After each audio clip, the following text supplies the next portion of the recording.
Pure Boys Podcast. You open your app, then listen to us, yeah.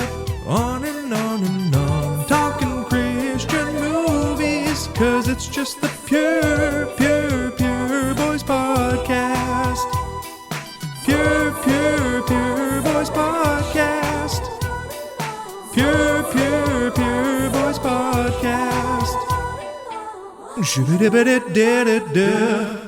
That's right, YouTube. Try to copyright strike that version of a song. That's a real song that I made myself. Welcome to Pure Boys. You really put your heart and soul into that one, and it ended with a kiss of the heart. It's true, yeah, the kiss of death for our show if we keep getting copyright strikes. Hey man, fight the power. Exactly, frick the power. That's what I always say. Yeah, it's a duck splitter. Exactly, frick the police. It's a duck blur. Welcome to Pure Boys Podcast. I'm Zachariah Ty Bryant. And I am Jonathan Taylor. Almost forgot my name. Ooh, almost said your real name. Doxed yourself. Almost said your real name and your address.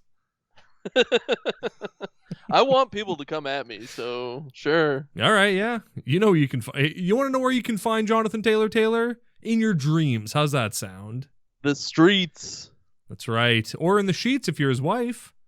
Yeah, we do it. Well, that's legal. You can. Totally fine. Yeah. If David Arrowhite is legally listening. Binding, too. Exactly. You've consummated your marriage. You have consummated your marriage, right? No, not as of yet. Oh, okay. Does butt stuff count as consummating your marriage? I don't think it does. That's the thing. Mm-hmm. That is the thing. We only do butt stuff. Well, and mouth stuff. Butt to mouth stuff is what you do. Hey, I'm a millennial. We love eating butt. That's true. We love avocado toast and eating butts. Hey, Pureflix, hit us up for a sponsorship at any time. Our doors. the Rachi special coming your way. Ooh, guess what, everyone? Yeah, that's right. We're doing all kinds of Slitheracci work on this show. It's taken over our lives, and we're calling our shot. Exactly, yeah. Hey, Pureflix, hit us up at pureboyspod@gmail.com, or, you know what, we tweet at you all the time. Tweet back at us at pureboyspod on Twitter, and, we'll work out a Slitheracci special with you guys. That's not a euphemism at all. It could be if you want it to be, Pureflix, whatever you want. Yeah, we'll work out a Slitheracci special. That sentence is loaded, fully loaded. Yeah, it's Malibu Dan, the Family Man reloaded. I can't wait. I can't wait to make Malibu Dan, the Family Man Revolutions. That's the series that we're going to work on. Perfect. Well, how did that not even roll off the tongue like 2 weeks ago? I don't know, but I mean, I was thinking about it, and like, if we're gonna do it, yeah, peace be with you. Oh, you know what? Before we get too far into this, we got to do the Pure Boys prayer. I thought you were just like blessing up on the. Well, that too. I mean, I'll give it up to you, but I was just making sure we got our prayer out there because we're getting tight, baby. That's right. Yeah. We're getting in the paint here. So that's a basketball term, and you'll understand what we mean in a minute. But first, we have to do the Pure Boys prayer. God bless our podcast. God bless all podcasts. I love you. Woo! We are getting so good at that. By the time we get to episode 300, it's going to be like we've been doing it for 300 episodes at that point, and it's going to be smooth as butter. Should we lay down the groundwork, what we should do for episode 300 right now? Like, you want to already talk? Well, that'll be the Slitheracci special. That'll be when we're live. Well, like, it'll be our episode 300, but it'll be our episode like 265 of when we're on Pureflix already. So it's not really gonna we're not really gonna celebrate it at that point because we haven't done 300 episodes on Pureflix by that point. So it'll be a little while longer before we actually get to 300 once we're on Pureflix proper. And at this pace, we'll have 300 episodes recorded by the end of the year. Oh my God. Listeners, you don't even know how much we record of this show. We record multiple episodes every week. And not just, of course, because we put out 2 episodes a week. But I'm saying, we get together on our off days and just record stuff. We love doing this for you. And if you love it, hit us up on Apple Podcasts, write a review, give us 5 stars, and yay, we already got a bunch of reviews on there. I wrote one. You can see my Apple Podcast official name on there if you want. That's cool, I guess. But yeah, we wrote stuff, and you can write stuff, and all that stuff helps people find us. So go to Apple Podcasts, 5 stars, only 5 stars. Don't you dare give us anything less than that. And then write a nice review if you want. Or do it, because that's funnier if you do. Love us because we love you. Yeah, we love you. And I mean, I love you. I love you. And we love you. We love you. We love you. This week, we are talking about the 2009? Is that what? Yeah, 2009 Carla Guigino classic, The Mighty Macs. Though not to be mixed up with The Mighty Ducks, even though it is pretty much the same name and concept for a movie in a lot of ways, but also not. Also very different in some ways. One, it's all women. Yes, there's definitely some crossover. Yeah, it's female-based, so don't get discouraged about that. Mm-hmm. Yeah, they are man haters. I don't know how you would put that. I'm trying to think of like a Little Rascals thing, but I couldn't make it work. Flip the genders. Pre-woman man haters? Yeah, exactly. Yeah, rolls right off the tongue. Pre-woman man haters. They're devoted to our Lord and Savior Jesus Christ. Some of them are. Some of them are just there to get an education and play basketball. They couldn't care less that they're at a religious school. In fact, most of the girls there don't seem to care that they're going to a religious school at all. Yeah, religion is toned down quite a bit in this episode, especially on the behalf of the players and the coach. Yeah, but like everyone else is a nun. So I don't know if I'd say it's toned down. I'd say there's a lot of religion to this episode. It's just not, it's organically delivered, not shoved in our faces like a country angel playing music and disappearing when you look at him. Well, David Boreanaz is a real nun in this one. Oh, yeah, is he ever? He's a real put-upon housewife, if you ask me. The greatest NBA ref of all time is sitting at home crying because his wife missed dinner one night. Oh. He might be the worst NBA ref of all time. Is that really explicit? Well, I think that's slander what you're saying.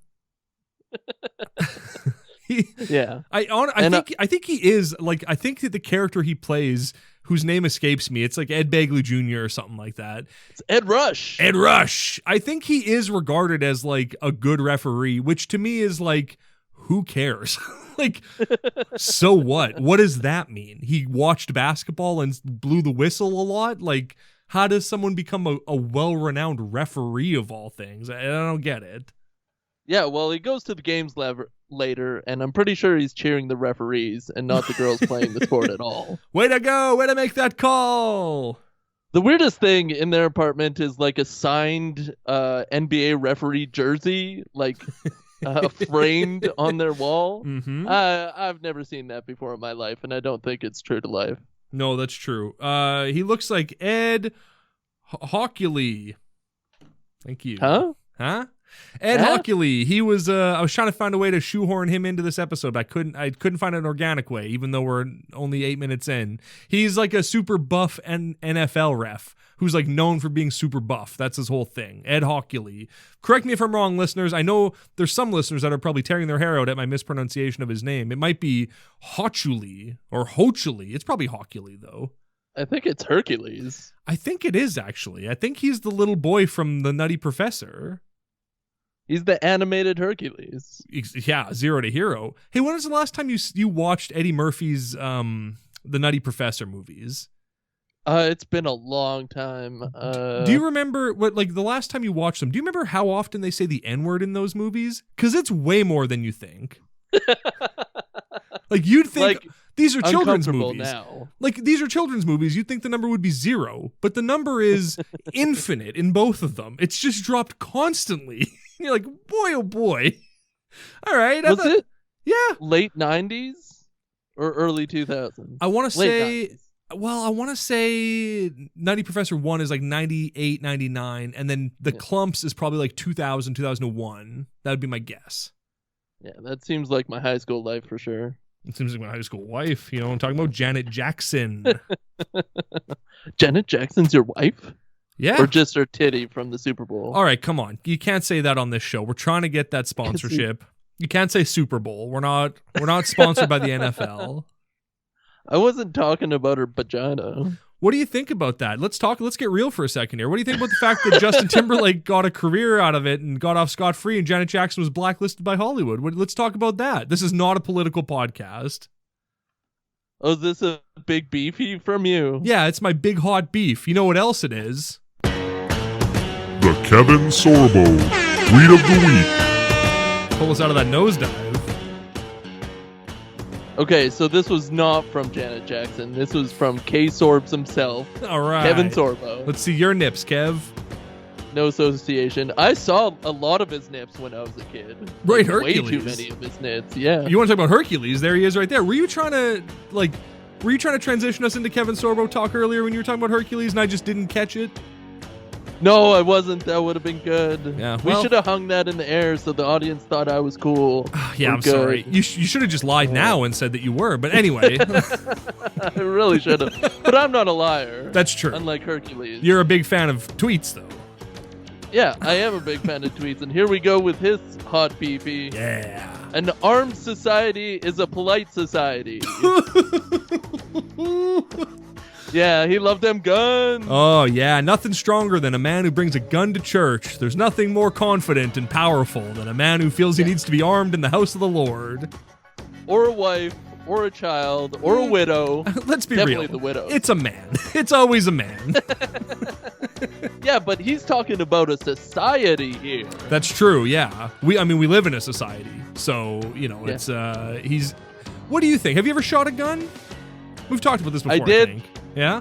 The first time I shot a gun was at a Christian camp. Like a real gun? Yeah, it was a 22. It was like That's a not a real full-on gun. I guess 22 by, that's my liberal art school thinking of a gun. Your cuck That's a soy real boy. gun. Yeah, for sure. Because that's like a BB gun to a real man. Exactly. But it was still kind of weird because my parents didn't give me toy guns at all when I was a kid. Oh, okay. Yeah. So I went to this Christian camp, and not being that religious myself, it was a lot of God, a lot of guns. I did some bow and arrow stuff. You were there. You were gonna take down this gods and gun culture that we got going on. Yeah. The bow and arrow stuff was not a euphemism for anything, by the No, way. of course not. It's funny. You went to a Christian camp too, huh? I went to a Christian camp one summer. I went to a Christian camp. Me too. One summer, I had a Christian friend, and he took me along and tried to sell me God, and I bought in. And then I left the camp. Hell yeah. And then you were like, I'm out of here. Goodbye. Yeah. Kevin, great tweet. What a dumb, ignorant position to have. Bye-bye. Till next week. Bye-bye. Not a political podcast. Not a political podcast, but you're an idiot, Kevin Sorbo. Moving on. You can come and fight me, Kevin. Come and fight Zachariah Ty Bryant. I'll give you my full address at the end of the episode. Aren't you in jail?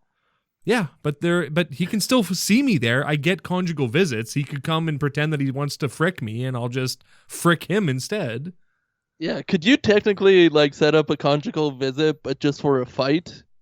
I don't know. I've never been to a jail before, so I don't know. Me either. I'm scared to death of jails. I don't want none a part of it. Right? It's my number one thing I don't want to experience is going to jail. It's like anything else, okay, I'm curious, but I know jail will suck. That's like a hard suck. So I'm good. I'll pass on all of that, thanks. You know what's worse than a jail? What? A foreign jail. I never want to go to a foreign jail, even more than a domestic jail. You know what's worse than a foreign jail? Space jail? A girls' college basketball team that sucks. Tell you that much. This week, we're talking about the Carla Guigino 2009 classic, The Mighty Macs. And it is you know what? Out of all the movies we watched, this is probably the most professionally made movie. Yes. Even more so than Armageddon, somehow. Production value on this is through the roof compared to the other movies we've watched. Directing, money, editing, acting, music. David Boreanaz is there. Boring anus. Boring anus. That's correct. Yeah. It's it's this one wasn't too bad. I actually there were lots of this movie that I went, yeah, I like this. This is pretty good. Yeah, it was enjoyable. It was genuinely a fun watch, which I think we deserved. Yeah, after this week's, I guess not this, 2-3 weeks from now is Malibu Dan episode. We deserved a good one. We deserved a win. Yeah. God really handed to us this on a silver platter. Yeah. Oh, Lord, you've given us a truck, and it's the Mighty Max. Mighty Max. I can't believe they made this and called it the Mighty Max, though. Like, right? It's way too close to Mighty Ducks. The only thing, spoiler alert for this whole movie, at no point in the movie does the team go, Max, Max, Max, Max, Max, Max, go. They don't ever do that. And it just, I was waiting for it the whole movie. I'm like, everything else about this is Mighty Ducks. Just do the Ducks chant. It's fine. Yeah, they don't do win, win, win. I mean, the other team does win at one point. They go 1, 2, 3, win. I thought they said go team. Well, I mean, the Macs say a lot of stuff. They say go team. They say go team. They say win. No, they don't say win. They say heart in the last game. 1, 2, 3, heart. Heart on 3. The girls go, okay. America, baby. America, baby. So this movie opens with the coolest production logo I've ever seen for a movie or a company called Freestyle Digital Media, which is just a dude ripping in a half pipe, which was pretty cool. Yeah, I actually wrote down that title card too. Freestyle. It's 3D. The guy's in a half pipe. I was like, this is going to be a real treat. Mm-hmm. Movie opens with we're in 1971. It's November 1971. Carla Guigino is driving to her new job at a college. I watched this whole movie and I didn't get her name once. So I called her Carla Guigino in all of my notes. I have no idea what her character name was. So I don't know. You ready for it? Sure. Do you want it? Yeah, I want it. Cathy Rush. Cathy Rush. Sure, of course. Her husband is famous referee Ed Rush. I found it hard to get the names of characters in this movie because it was like a good movie and you don't really care about the characters' names. Nor do you have time to just write down characters' names. I got some of them. Because you're paying attention. I got Lizanne. I got Mother Superior. I got Trisha Sharkey. It's like a name. Trish the Bish. Trish Sharkey. And then at the end of the movie, they show you the real. This is based on a true story, by the way. This, even though all the names and everything have changed, it's based on a true story. So they show you the team at the end, and I was looking for Sharkey, and there's no Sharkey. And I was looking for Lizanne, no Lizanne. But they still list what a bunch of the girls from the team went on to do. But I went, I don't care about those girls. I didn't just follow their adventures for an hour and 40 minutes. Who cares what happened to what's her name in the 70s? What difference does it make? She's not Lizanne. She became a successful realtor. You must know. Women can do things. That's right. Yeah, but I mean, not at the start of the movie. Carla Guigino is driving. She's driving her VW van, and she hears on the news there's a bunch of stuff about women are trying to gain respect and get jobs, and she just snaps the radio off and is just like, I don't want to hear that crap. I don't care about feminism in the 70s. Yeah, feminism is stupid. That's right. I really love that bus though. The van. Her VW bus is pretty dope. It's it fits an entire basketball team apparently, and that's probably why they gave it to her. Yeah, I think so. I love that she's like, can anyone drive? Does anyone have a vehicle? It's like, you do. You have a big van. Why don't you drive the team, Carla? What are you doing? I mean, the team does whittle down from 12 to 7, so. That's true, yeah. So Carla's on her way to a school, Immaculate College, which is all right. Immaculata. Oh, sorry, yeah, my notes auto-corrected it to Immaculate. Immaculata. And great name for a city or town. Well, I think that's just the college name. I don't think that's a place where people live. Well, that's true. They live. No, the nuns live at the college, I guess, but that's it. It's on a road sign, and I just think that's a town. That's fair. But, yeah. Well, I'll tell you this. I only know 2 things about that school. They were all girls, and their basketball team wasn't very good. And I went, yeah, duh. Of course it wasn't. Slam dunked it in her face. I was like, I bet they couldn't even dunk either. Now you're going to tell me that these girls can't dunk? Yeah, of course they can't. There wasn't a lot of dunking in this movie. There was none dunking. Even though Penn State was huge and could have dunked, they didn't dunk. Maybe dunking hadn't been invented yet. Dr. J wasn't a basketball player at this time. It's 71. Yeah. People didn't know to jump up and throw it down. No, they were too busy taking MJ fadeaways. Lots of MJ fadeaways. Carla has no coaching experience, but she gets the job anyway because nobody else applied for it. Hey, congratulations. Yeah, I think they should have set it up that she was like a disgruntled lawyer that like got a drinking and driving charge and had to like go to this school as punishment so they don't go to jail. I think that would have been a little bit better, but whatever. It would have been great if her setup was, I only knew two things. I hate basketball and I don't like kids. Gordon Bombay special. Gordon Bombay? Gordon Bombay. Well, it's Gordon Bombay. It's Cathy Rush. That doesn't have the same ring to it. It doesn't, does it? I do like when she meets the Mother Superior for the first time and she's like, are you named after St. Catherine of Assisi or St. Catherine of Alexandria? And she's like, was there a St. Catherine of Atlantic City? And Mother Superior goes, well, I hope she didn't suffer the same fate as Catherine of Alexandria. She was beheaded. You go, oh, okay. Yeah. Fun. Mother Superior threatens to behead this woman as soon as she shows up for this interview. Do you want this job? Yeah, they're throwing around big dink energy. Like this Mother Superior's got it. Mm-hmm. I like the way Carla describes basketball too. She's like, oh, this year's going to be great. 5-on-5, full court with unlimited dribbling. And wait, what did that mean? How much dribbling could you do before?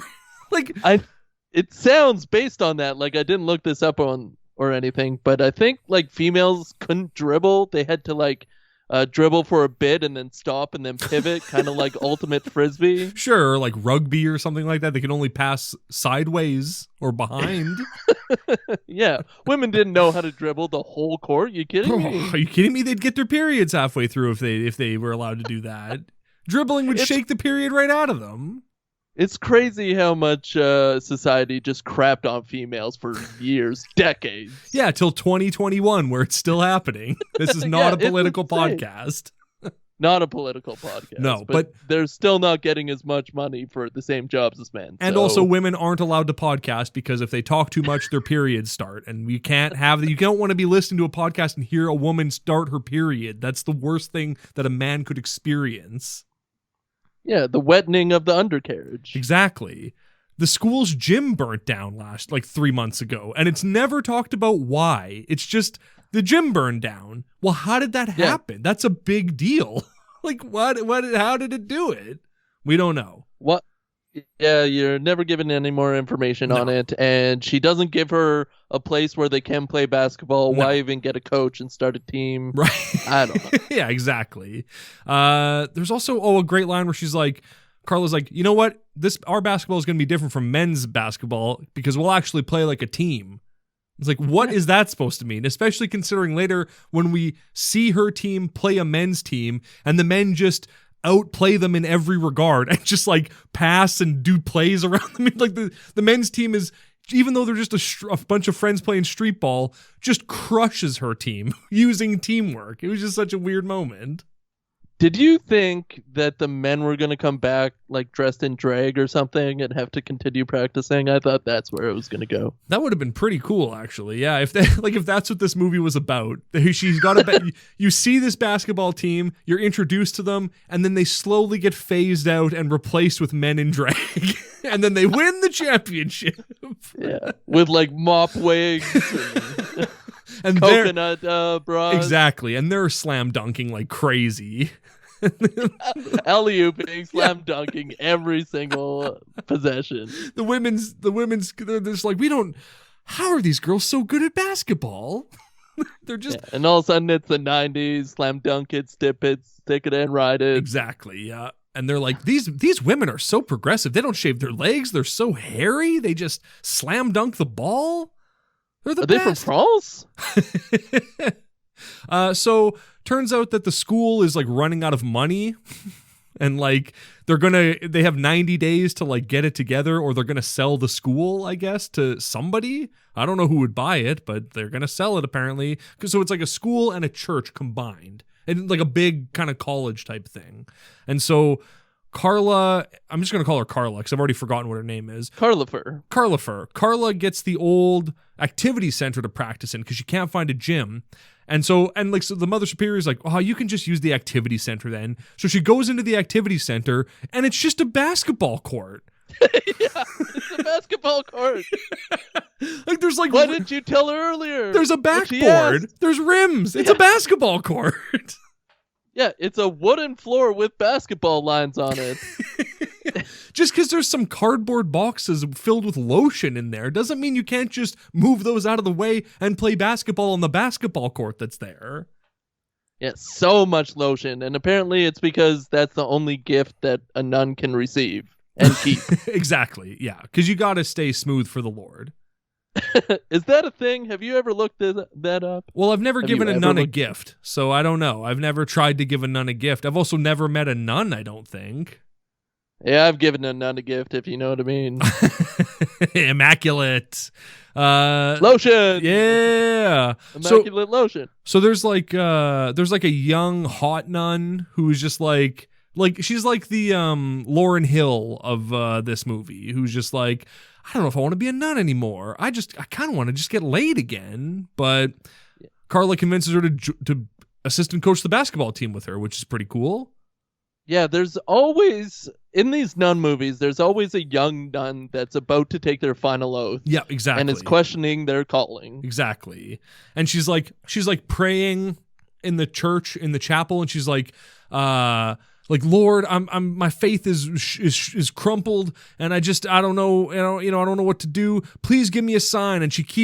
And when she says that, she hears like the whistle of the basketball game, and she gets annoyed by it, and she's like, Lord, please give me a sign. And she hears the whistle again, and then Bill Engvall walks in and goes, here's your sign. And she goes and joins the basketball team. Yeah, full Hawaiian garb.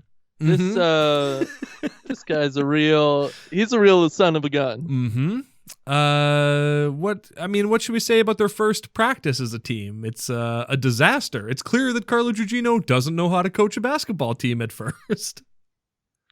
Well, yeah, she tries to get them all hyped up and stuff and gets them to dive at balls. And then after the first dive at a ball, the most athletic female there is like, that's not ladylike. Yeah. And storms out. Like her team goes from like 30 people to, like you said, 7 people by the end of it. And somehow that's a win. Like, oh, you did it. you separated the wheat from the chaff. Congratulations. Oh, I'm so glad you brought up chaff. I love talking about chaff. Right? Talking about that chaff. And then at the end of the practice, she tells them that she wants to see him at 7 a.m. Yeah. And then 4 p.m. And all the ladies go, get fricked. And they're right. Get fricked, Carla. That's a lot of basketball. Like, there's also something we should talk about. I guess this is like the pre-practice, like the first meeting of the team, where she just calls out one of the girls for wearing like prostitute lipstick. She's trying to like rally the team and be like, you need to trust each other. Who here thinks that this girl, her lipstick isn't a good look on her? And nobody puts up their hands. She's like, you can't trust your team. Now be honest with me. Who here hates this girl's lipstick? And they like all put their hand up. And then that girl is never seen again. Like she quits the team after that. Rightfully so. Yeah. Just said that she was a prostitute in this holy house of the Lord Dr. J. I think she says lipstick like a street worker. She does say that. Yeah, that's what, yeah. That is a little risque for this Christian film. Right? And she also opens the meeting by being like, who here likes to win? And they all put their hand up and she goes, that's the only reason you should be here. And I go, whoa, you need to watch a little movie called Facing the Giants, where it's more about serving the Lord than it is about winning. If you win, you praise God. If you lose, you praise God as well. Yeah, Captain Blood comes out a little too early in this film. It comes out again later, but yeah, I call her Captain Blood quite a few times in my notes too. Well, the correlation between this and Mighty Ducks is just so evident. You gotta exactly. Oh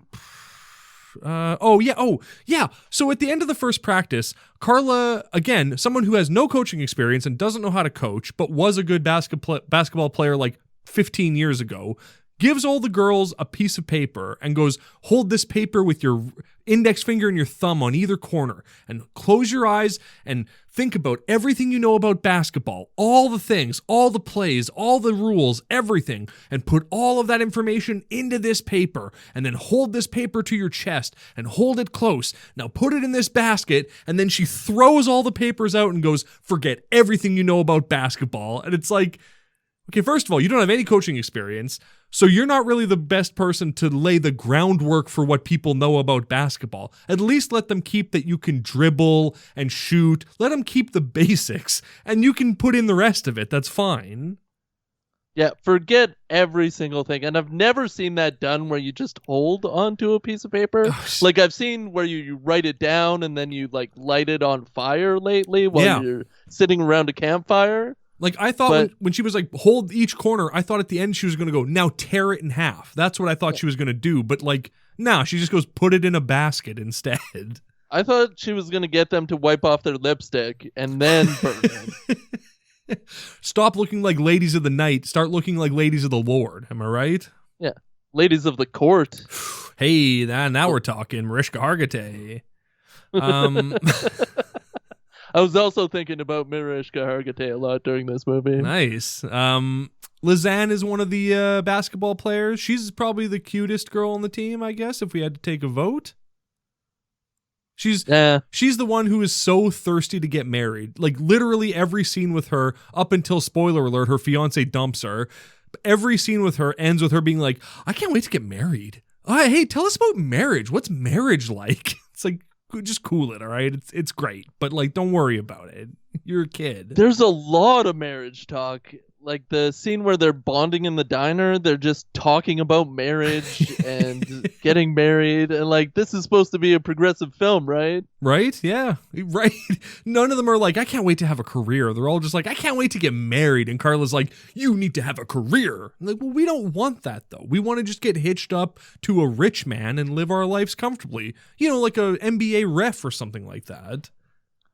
Well, Trishy does want a job at a department store. That's some big yeah, and Carla talks her out of that pretty quickly.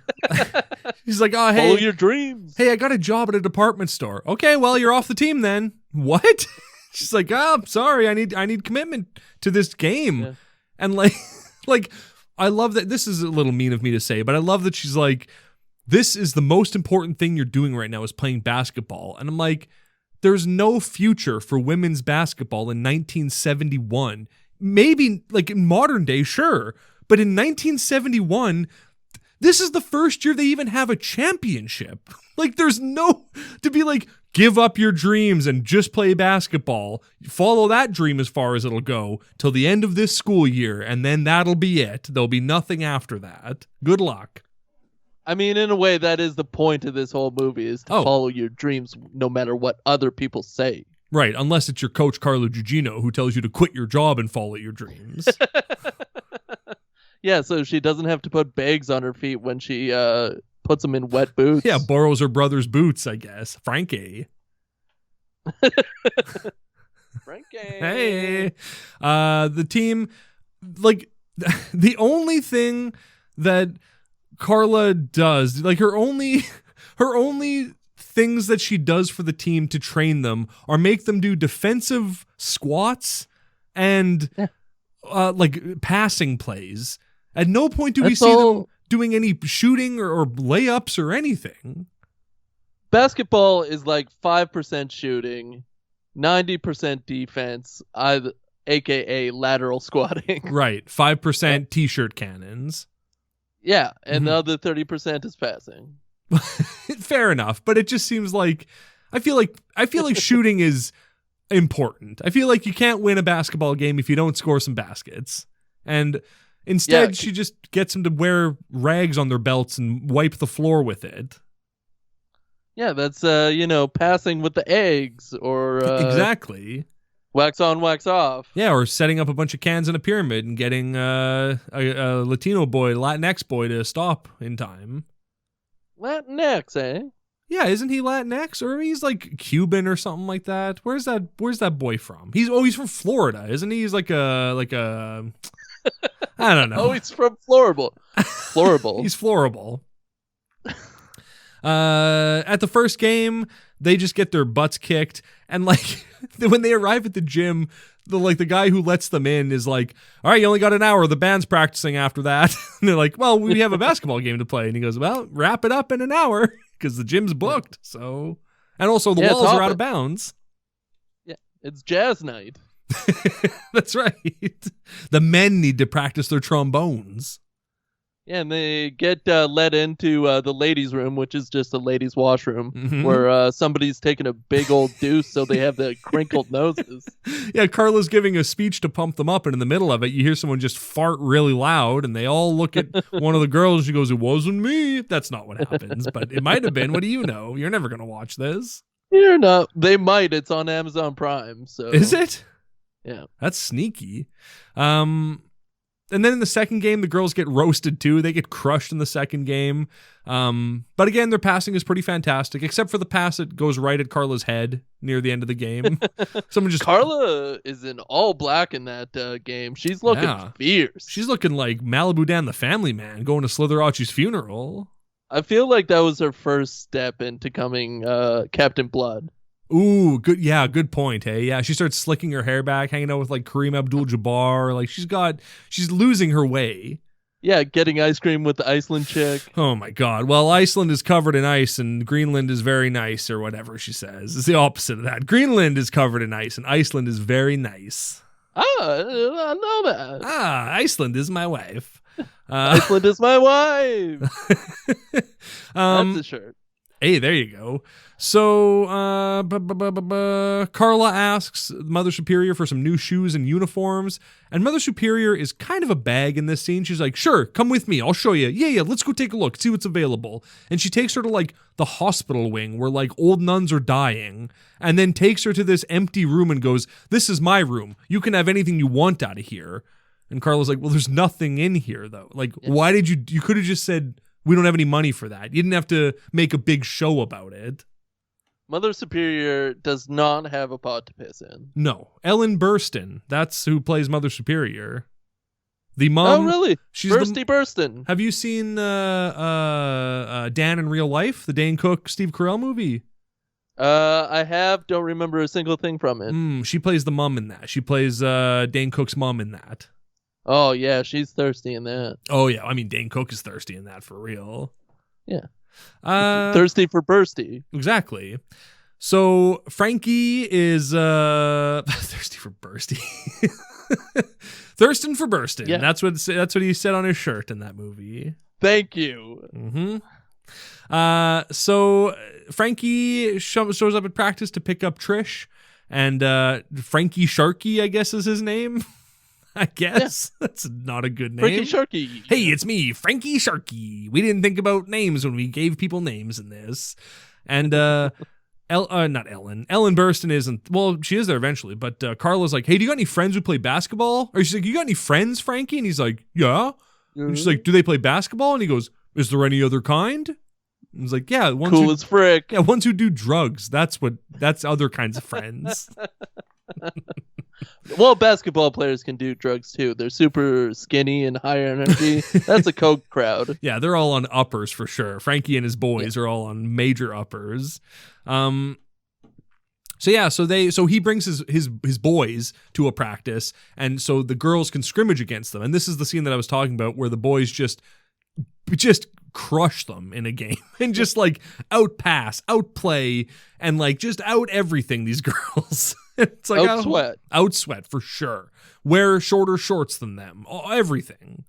Up until the young hot nun is like, "Hey, time out for a second. I gotta show this girl how to like guard her man." And so she's like showing her like, "You gotta box him in," and she like shoves her butt against his crotch and is like grinding on his crotch. It was like, that's a pretty interesting move. That's why they call it boxing out, because you use your box to grind them out. Ah, that's a real Slitherachie move. I like that. He's known for eating box, so... Well, Slitherachie invented it. Exactly. He invented basketball.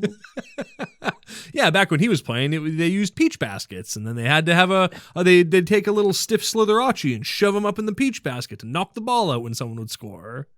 Now we got a plot / through line for our special. Perfect. The Invention of Basketball with Slitheracci. The musical. The musical, of course. Yeah, of course. That goes without saying. Of course it's going to be a musical. I want to hear Arlen sing. Do you guys think it should be animated, puppets, or South Park animation, claymation, or Legos? Hit us up at pureboyspod@gmail.com. I'm kind of down for like a Wallace and Gromit stop motion style. I think that'd be pretty good. We need more of that in our lives. Yeah. I miss Wallace and Gromit. Me too. Give me Chicken Run any day of the week. That's not true. It's fine. Yeah. Any day? No, not any day. Twice a week I got to do this show.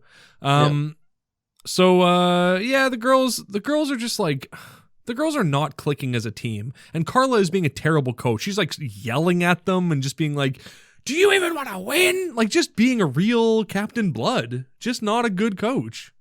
Yeah, you call that defense? In the third game versus Uranus. Yeah, that's their name. She loses it. Yeah. And she, to the point where when they're driving home from the game, she makes them pull over at a bridge that has like a drainage culvert. ditch, a culvert that running under the bridge. And she makes the girls, it's the middle of the night, she makes them do defensive slide drills in the culvert under a bridge in like ankle deep water and just makes them do it back and forth. I'd be like, frick you, I quit. Like, what are you doing? This is not worth it. This is like cruel what you're doing to us. You're not inspiring us. You're being horrible to us. But it has the opposite effect. The team goes, yeah, you did it. We're rallying. We're the team. The next day they're ready for practice. This is proof that once you crumple a kid, they respond correctly. Oh my God, you're absolutely right. She led those girls to the Lord that day. She did. They didn't say it in so many words, but yeah, the next day they're already in the gym before she even gets there. And they have to meet at 7, so they must have been there at like 5 or 6. Although Mother Superior says they broke the whole team broke curfew last night, which makes me think that they were just in the gym doing defensive slide squats all night long. All flipping night. Cool. And that's a real testament to these girls' ability to grind it out. Exactly, yep. So then they go on the road. They're doing like road games, and Carla and the hot nun end up at a bar. Yeah. Which is pretty cool. And they like, the bartender's like, what can I get for you ladies? And the nun's like, the coldest thing on tap. And he's like, water. All right, you got it. That's ice cold water. And then they order 12 number 2s to go. And he goes, okay, no problem. And then they don't mention it again. Mm-hmm. They don't know what number 2s are. I think maybe a burger meal for the team or something. Yeah. Well, it's food for the team. It's never indicated that it's a burger, but it's obviously food for the team, I would say. Unless they're like, we need to maybe number 2s are just a single beer. And they're like, 12 number 2s to go, please. And he goes, I'll bring a case out. Well, this, I think, is after their first win versus Penn State. You're right. So they're feeling naughty nasty. Exactly. So then like a guy at first in my notes I have that this guy's a creep who hits on Carla and the nun, but then he's not a creep at the end. He's like a cool dude because he's like, hey ladies, what are you doing around here? And they're like, oh, blah blah blah. He's like, you guys partners? You guys in relationships? And they're like, yeah, we're both married. One of us is married to the Lord, but we don't say that. And he goes, oh, okay. Well, do either of you girls want to dance? And they go, no, we're okay, thanks. And he goes, all right, I respect that. And he walks away. Yeah. And I went, cool dude. Coming up with some real creep energy. Yep. And then he just like politely goes through his spiel. And when he gets shut down, he leaves. Yeah. And probably still pays for their drinks. He literally says, I respect that. And then walks away. It's like, you're the hero of this movie, man. I love this guy. Yeah. I want to kiss him and hunk him out. I want him to be the star of Slitheracci the musical. He could be Slitheracci's best friend. Mm-hmm. As the girls are all like bonding in the hotel room, one girl goes, my dad would kill me if he knew I was going to college. What do you mean? You're going to college though? What does he think the money is going to? Like he thinks you're like a volunteer at the college? What are you doing? Yeah, higher learning for females wasn't the highest priority back in those days. True enough. Yeah.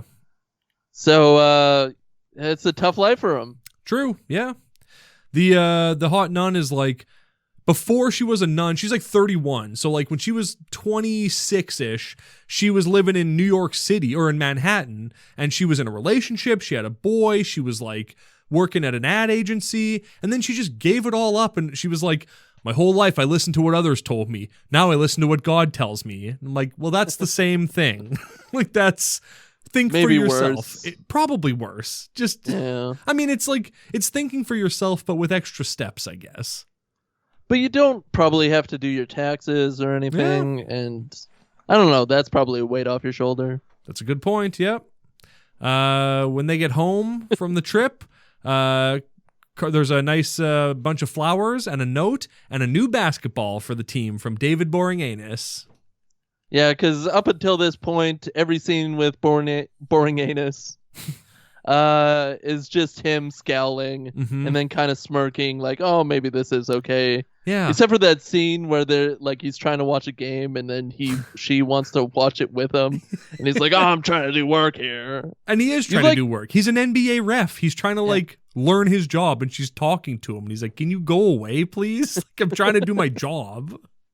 Yeah, but they like the same thing. I mean, just enjoy it. I guess, but like if he's trying to like study game film, don't talk to me while I'm doing that. Like we can watch this after if you want, but like I'm trying to do work now. I have to do this work, so I'm ready for the game. 76ers, yeah. And he's not a creep or a bad guy after that. They have one blow up before this because he wants to spend more time with her, but then the next time he gives her the flowers and the ball. Exactly. And he's supportive. Is super supportive throughout the rest of the movie. Yeah, but she also realizes that she's taking him for granted as well, because she's like never home. She's always working. She's always doing stuff. And he's like, he literally says to her, like, we never spend any time together anymore. Like, I don't ever see you anymore. And she's like, well, what do you want me to do? He's like, well, like, spend more time with me. I'm your husband, please. We just got married recently from the sounds of it. But they are in a pretty decent relationship. Yeah. As far as relationships go over the movies that we watch, this is like... They don't need an cream of the angel. cream. Yeah, they don't need an angel to save them. They work it out like adults. Yeah. The nuns are like scrapbooking a bunch of stuff about the team because the team starts winning now. And one of the headlines that they cut out of the newspaper says, "What a rush." Like, well, come on. It's college basketball. Cathy Rush, what a rush. Oh, that makes sense. I thought it was literally them being like, what a rush. This 24-38 basketball game. What a rush. But they do use newspaper clips to show the progression of this team during their season, which happens in so many sports movies, maybe all of them. Including the Mighty Ducks. Hans is like looking at a bunch of newspaper clippings. They called you the Minnesota Miracle Man. Nobody ever calls Carla Guigino. He was. They should have called her the Immaculata Miracle Woman. That doesn't flow at all. Is it there, though? Immaculata imaging servant? No, that's not anything. Immaculata imaging software? I think that's what it is. Yes, there we go. Now we nailed it. They used to call you the Immaculata imaging software. Hans is 1971. Latinx. Exactly. You invented Photoshop. Well, I don't know. Lizanne's fiance breaks up with her. And like, that sucks. Oh yeah, so Lizanne isn't at school one day, and Carla's like, is she okay? And they're like, I don't know, she wasn't at school. So Carla goes to the bank, takes out $90, walks up to a guy, she gives him something, and she goes, God bless you, have a great day. And you think she's giving like a homeless man money or something like that, but then it's just a guy that she gave a button to that said, we will be number one, and he looks at her like, what am I supposed to do with this? What is this? Thanks for the those button. Buttons are brought up a lot. Yeah, and like it seems like it's just a button she had that was like, now we're gonna make these our button. We will be number one. It's a weird thing. You know what they say, women be having buttons. That's true. Women be number one. That is true. Mm-hmm. So like, yeah, Lizanne's boyfriend breaks up with her. She's bummed. She's got his Letterman jacket, and Carla's like, you don't need that stupid jacket. You don't need his jacket to define you. Let this jacket define you instead. And it's a Mighty Max jacket with Lizanne written on it. So that's a nice little scene. Yeah, it's a beautiful little comforting scene in a teenage girl's bedroom. Yeah, she goes, tell me what's he gonna miss about you? What's he missing out with you? Well, like what's great about you? What's he missing out? And Lisanne goes, well, I'm bilingual. And Carla goes, other things, different things. What are different things about you? That is her favorite thing about herself, is that she's bilingual, and nobody cares. And it's also never established what the other language is. First one's English, obviously, but what's the second language? Portuguese? I don't know. It's en français because she says ici when she says here or something. Yeah. Oh, that's right. Ugh, you suck, Lisanne. I had a crush on you, now I don't. I don't know. They get invited to the regional finals in Baltimore, and they go. Invited. Yeah, exactly. So yeah, man comes down in like a suit and a tie and a top hat and like hands them like a bunch of flowers. You are invited. And they go, oh, be still my heart. Kind of like weird that there's this big musical number in the middle of this movie. Yeah, it's like the opening credits for Austin Powers. Carla Guigino is naked, dancing around, and stuff keeps covering her bits, and it's like a weird musical number that's completely unnecessary. Yeah, and they explain regionals in weird detail. I don't know, man. they're seed 3 college teams, and I don't know what any of those words mean. It's regionals. Who knows? Exactly. So they go to regionals. They make it all the way to the finals of regionals, where they get demolished by. Well, I wrote down Penn State, but I don't think it is Penn State. I think it's a different team. No, it's the one with her old coach, Westchester, I think. That's true. Yeah. So, and this team is huge. Yeah. They are Iceland huge. Like, this team is men wearing mop wigs. That's who this team is. They got a whole other movie going on that we didn't see, where all the girls quit, and so they had to get boys to play the basketball for them. And I think they just got like a WNBA team for like one shot or something like that, because like they played the same team at the end. Mm-hmm. And like it's like a week later that they play them. Like it's like not. And they're not the same height anymore. They are not those tall women again. They're about the same height in the last game. Maybe it's like a perception thing, where to the Mighty Macs they look like these giants, these Amazonians, and then once our Mighty Macs level up, then it's like these girls they're not as intimidating as we thought they were. Yeah, maybe they use forced perspective like in Lord of the Rings. Maybe, yeah, that's a great idea. They probably did. That makes sense. They built all these crazy basketball court sets that are like parts of them are closer and parts of them are farther away, and they just all for a basketball game. It seems needlessly. This movie cost $400 million to make, and it was all to build sets for one game of basketball against not Penn State. Billion with a B. Oof, good lord. This movie made Avatar money. This is a great idea for Slitheracci. Make sure the snake is small and the guy from the bar is big. Right, do it all forced perspective stuff. Well, that wouldn't be hard with a real snake and a real man. We wouldn't have to we could just do regular perspective for that if we wanted to make the snake small and the man large. Yeah, but we want to make the snake real small. Smaller than the average snake. I got it. Yeah. And we want to make the man from the bar real big. So he's bigger than other people as well. He's a giant man. Who's very respectful to women. Yeah. Okay, so Slitheracci is on a boat. He gets washed off, wakes up on the shore, staked down, tied down by a group of small people. He is a giant. It's Gulliver's Travels with Slitheracci. Yeah, that's great. And then he finds some peach baskets. Mm-hmm. And he invents basketball for these little people. Yeah, because he's so tall, he can junk on all of them. Exactly. At no point does he play the piano.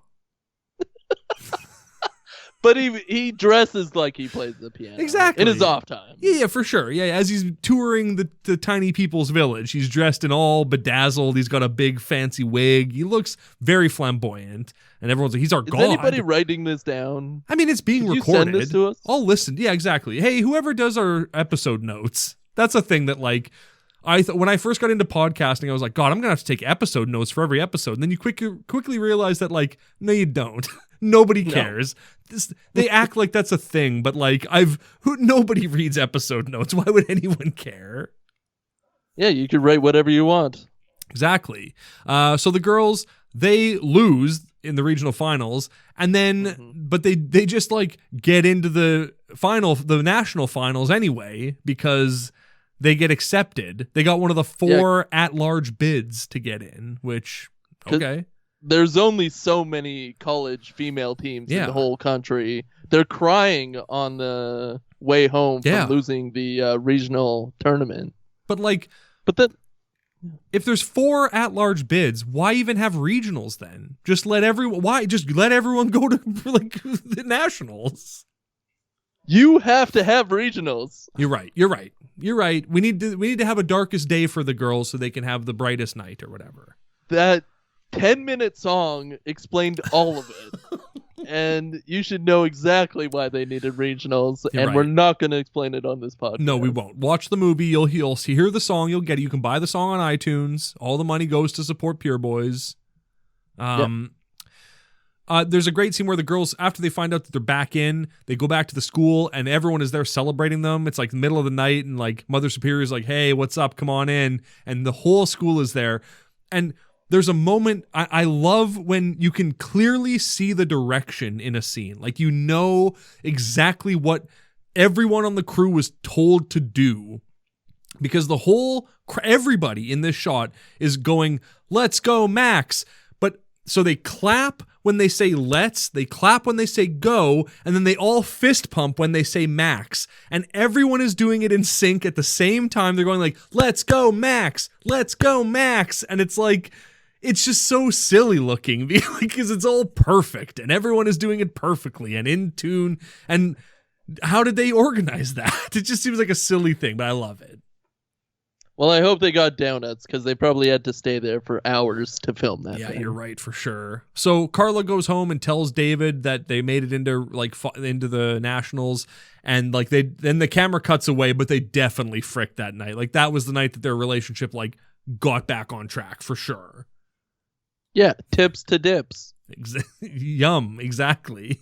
That was a weird yum. Yums to yucks. That's what they had. You decide which is which.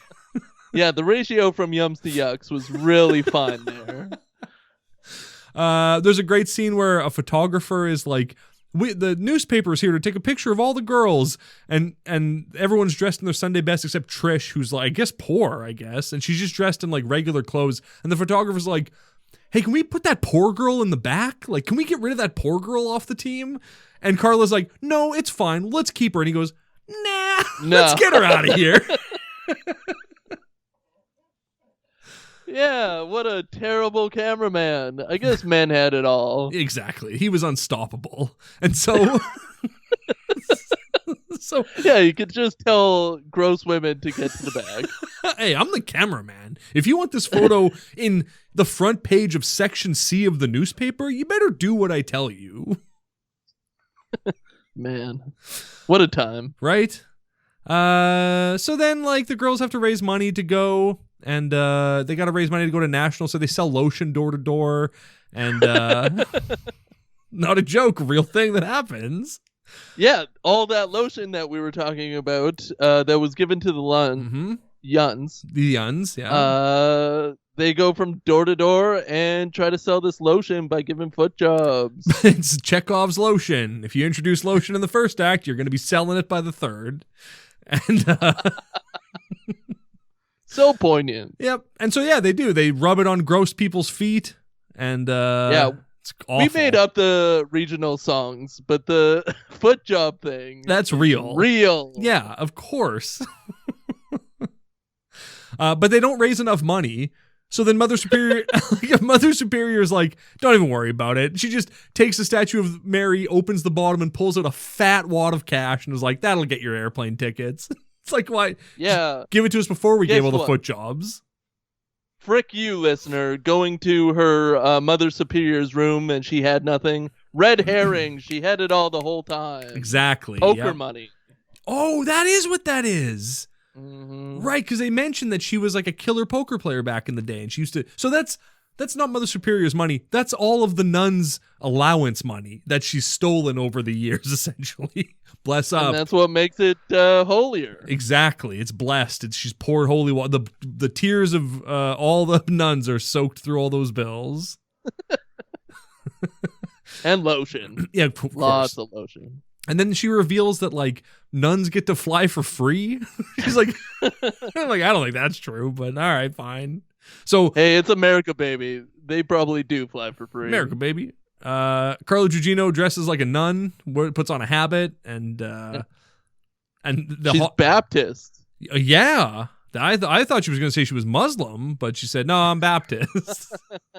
That would have been a great twist. And like multicultural, it really needed it. Like, and then people be like, "Oh, that's why she's always bowing to Mecca." That makes sense. We thought she was just like bowing to the walls and just showing reverence for our school. But no, that actually makes a lot of sense, Carla. I mean, the carpet was nice, but why was she lugging it everywhere? She's an Atlantic City Muslim. There's millions of them. That's the title of something. I mean, that's maybe what we call Slitheracci's special. Yeah. Slitheracci meets the Atlantic City Muslim. It's perfect. Listeners, let us know if you want us to write and produce and direct and star in Slitheracci meets the Atlantic City Muslim. It's like Abbott and Costello meets the Wolfman. It's the same idea. Yeah, but better. Yeah, because it's Slitheracci, not two old dead vaudeville actors. Who cares? That'll be our little blurb at the back. Exactly. This ain't some junka about two dead vaudeville actors. This is about Slitheracci and the Atlantic City Muslim. Yeah, from Ellen. Exactly. She loves it. And everyone goes, "We hate that you got Ellen to write that. We hate it." Yeah, well, we love it, so stick it in your sick hole. Exactly. This isn't a political podcast, but we love and stand by Ellen and all her behavior. We love you. So then, like, great. We're an hour in at this point. Let's race to the finish line. Well, we're pretty much there. The girls go to nationals. They get to the final game in nationals. It's against the not Penn State team that whooped them in regionals. And then, wouldn't you know it, they win. No duh. Of course, that's how this is going to go. You miss Spirit in the Sky, but other than that, they win. There's some good music in this movie. Spirit in the Sky. That's it. Other songs. There's songs. 3 songs. What are credits, and I think this is one of them. Yep. And I don't know the other 2. But trust us, listeners. There are good songs in this movie. Yeah. Oh yeah. Yep. Oh yeah. Yeah. And the Spirit in the Sky scene is great because the girls are playing in nationals. They're not at the finals yet. They're in like the semifinals or something. And so we don't see how that game goes, but we do hear that song, and it cuts to David Boreanaz, and he's getting ready to like play, or he's getting ready to ref an NBA basketball game. And when they cut to him, his hand is just shoved down the front of his pants, and he's doing something in there. Like he's like fist pumping the front of his crotch as hard as he can. And then someone hands him a phone, and without taking his hand out of his pants, he goes, "Hello? Did the Macs win? Great!" And then hangs up. Well, I thought he did take his hands out of his pants, and there's just like this fistful of butter. Yeah. And I was like, what is going on here? He pulls his buttery hand out of his pants, smells it, and then grabs the phone and goes, "Did the Macs win? Great!" And then after he says great, it slips out his hand. It's like, oh, pratfall. When I die and they lay me to rest. And he's just, he's slipping around. He's doing like, butter's on the ground now, so he's like doing pratfalls and stuff. It's great. The physical humor that Boreanaz brings to this movie is top level. Who knew? He's upper like class. He's like a John Ritter. He's like, except he's alive, but he's great. He is like an alive John Ritter. You are correct. You know what? Even before this show, I always said that about David Boreanaz. I always said, anytime I'd see him in some Bones, I'd go, that guy's like an alive John Ritter. Yeah, even when I was 16 and watching Buffy the Vampire Slayer. even when I was 16 and watching 8 Simple Rules for Dating My Teenage Daughter, I'd go, this guy's like a non-dead David Boreanaz. I think you might have mixed up the metaphor there. But... I don't think so. I think I All right. got it all right. I'm sorry. Real quick before we wrap this movie up, there's no announcers for the entire movie, and then during the final, there is an announcer with the hardest Chicago accent I've ever heard in my entire life. He's like, "Hey, these girls is out there killing it. They're doing such a good job." Like, where did this guy? I could have listened to you doing that more than this guy. It is so grating, his voice, and loud. Oh. Hey, I can't believe these girls is really doing it. Aren't they special? Love the Lord. Love the Lord. The Lord, Chicago accents are really underutilized in comedy. That's true. We should get more Chicago. Hey, eat a deep dish pizza. They suck. Is that your jacket? Is that your copy of Take Off Your Pants and Jacket? That's the only Chicagoan I know. Say it again. Is that your jacket? That's really good. I closed my eyes. I thought I was listening to Michael Jordan talk. Well, yeah, he did take on the accent while he was there. He had to. Yeah. By law? Yeah, by law. At gunpoint. They were like, now you got to talk like this. And he's like, all right, pass me the ball, Scottie Pippen. They do have a lot of guns. Say it like Michael Jordan. They got a lot of guns. Hey, you sound like you're in the Chicago Mafia. You kind of talk out of the side of your mouth. Chicago Mafia. Chicago Mafia. Hey, gotta get a stinking bag of rice. Did you clock that the Westchester name was the Golden Rams or the Gold Rams? Ooh, that's good. That's Isn't that like a pagan god or something? You're thinking of the golden calves. That's what Moses' people worshipped. You see? Stop bears. Now I feel like I'm going to start doing John Madden here. You see? Not John Madden. Not the slightest. That's my John Madden. You see, with the quarterback, he throws the ball and the receiver catches it, and that's going to be a touchdown. Cosby always works itself into our podcast somehow. That's true, yeah. I'll tell you this, one way or another. David Boreanaz would not drug women. I can promise you that. Hey, tune into our episode of Malibu Down this week to find out exactly what I'm referencing. Hooah! Hooah! Hey, check that out. I kind of want to talk in a Chicago accent for the rest of the episode. Nah, I'm done. This is the rest of the episode. Although, I love what we have right here. We should just keep rolling. Yeah. Hey, welcome to the Slitheracci special. Hey, let's go to the beach of Malibu.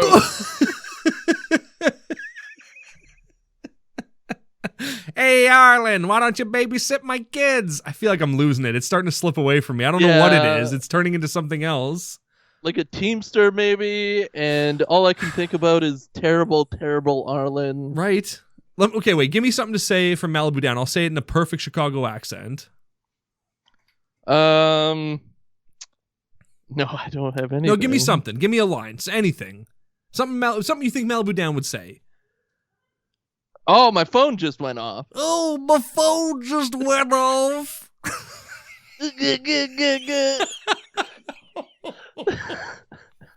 Nobody's listening anymore. They shut the episode off.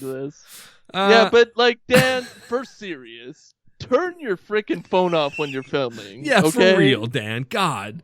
My name is Holiday St. Clair.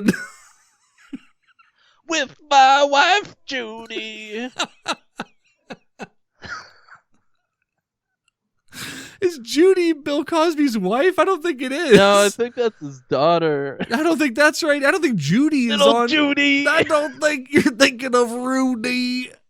I am thinking of Rudy. You're thinking little of Rudy. My little baby Emily. No, it's now that accent's turning into something else entirely. It's gone. I can't do Cosby anymore. I can't do my John Madden impression anymore. Oh God! I feel like as soon as I start doing it, you lose whatever you're doing. I'll never be able to do a John Madden accent again. I wish we front loaded the episode with these. Nah, this is where the good stuff is. It's late at night. We're losing our minds here. This is gonna be a long episode anyway. Yeah, it's not that long though. No, that's true. There's a great moment at the end of the game where after they win, Carla and David embrace. And David raises her hands in victory towards a crowd that's not paying attention. The crowd is like looking at other stuff and he's like, yeah, victory. And nobody celebrates. I think I was looking at K-Sorb's tweets at that moment. Did he like lift her up and like swing her around? Yeah, they started swing dancing. And he was like, let me swing my partner. Do-si-do. Oh, do-si-do. Kick him in the face, dear. Oh, Cathy Rush. Oh man, Cathy Rush. What a character. Cathy Rush, sick all the time. Yeah, because she's got thrush. Turns out she went on to coach 3 back-to-back championships. You found it again. I dialed it back in right at the end. Hey. Nope, Yeah, lost babe. it. It's turning into dice. Hey. Yeah. Hey, babe. You got 3 championships, babe. Smoking out of the side of my mouth. 72, 73, 74. Little Miss Muffet was sucking my dink. You know, One became a realtor. In 2008, you was inducted into the Naismith Basketball Hall of Fame. Who cares? Yeah, it should be the Liberace Hall of Fame. Should be the Slitheracci Hall of Shame. Oh, I can't believe I said Liberace. I know. Like a weirdo. Yeah, CKY. Am I right, pal? Yeah, chewing gum. Exactly. So how do we wrap this up? I mean, we're done. Hey. The movie's done. Hey. What would you give this movie out of sickle cell anemia? 10 out of 10. Yep. That. 10 out of 10. All right. 10 out of 10 Chicago deep dish pizza served to the ladies. Hey, babe. That's what I give this movie. You give it a what? Hey, babe. That's what I give it. That's good. I love you. I love you. We love We you. love you. Pure Boys Podcast. You open your app, then listen to us, yeah. On and on and on. Talking it's like that's relevant. Movies, that's what we did. We yapped on and on and on. Pure Boys Podcast. They love it. They love it. Pure Boys Podcast.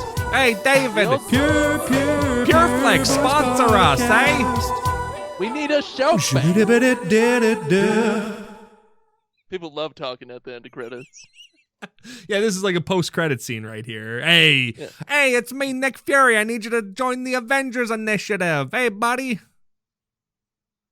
I'm Nick Fury. No, I'm Nick Fury.